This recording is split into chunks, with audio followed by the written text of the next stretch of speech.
42 years ago, a shock to the world, finding out John Lennon was dead.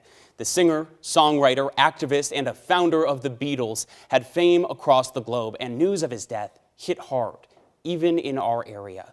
Tonight, WHAS 11 editor Madeline Carey and Shay McAllister take us back in this week's WHAS 11 Vault.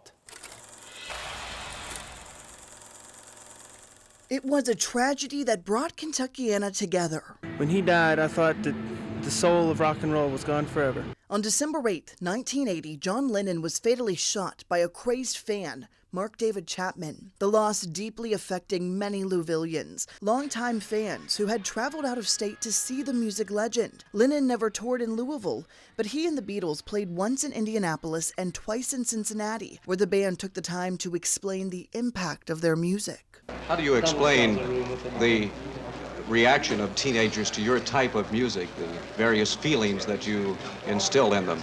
I don't know, I mean, I have the same feelings about our type of music as they do. I'm not a teenager. I've just liked this kind of music for about 8 years or since it came out.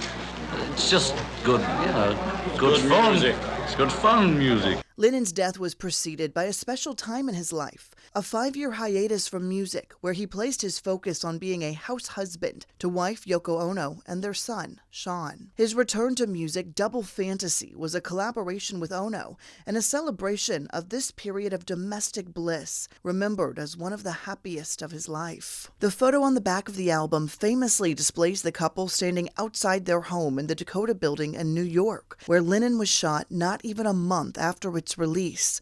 Previously stalling on the charts, tragedy led people to buy the album in droves.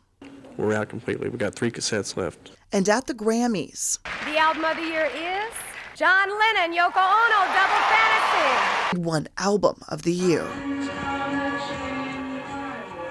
Record stores became a place for Louisvillians to gather, as did radio stations, where DJs like WLRS's John Simon took calls of heartbroken listeners. Well, things happen in life, and there's just, sometimes there's things that we don't understand.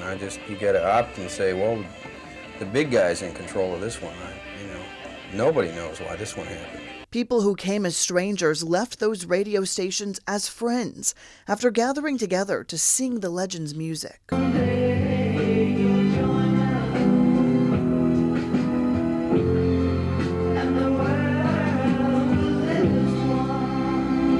The radio stations took immediate action to create spaces for fellowship through music. WLRS rented out the University of Louisville's Red Barn, providing music and candles for an hour-long vigil, while WZZX hosted a vigil of their own at Trinity Presbyterian Church, where Reverend Dwayne Angel eulogized Lennon. We've gathered here out of loss and the feeling of loss that death has brought to us. Fans shared their parting words for the man they never met, but whose art inspired their souls. He's kind of like a part of me, more like a real close friend, and he's going to be someone that's really going to be missed. Just the best rock and roll person in the world to me. He meant everything as far as music was concerned. He's who I listened to the most. I grew up with John Lennon since I was this high. And when this guy killed him, he killed part of me. 42 years later, the loss of John Lennon is still deeply felt, and his musings on life and love, as well as his pleas to give peace a chance, are perhaps more relevant today than ever before.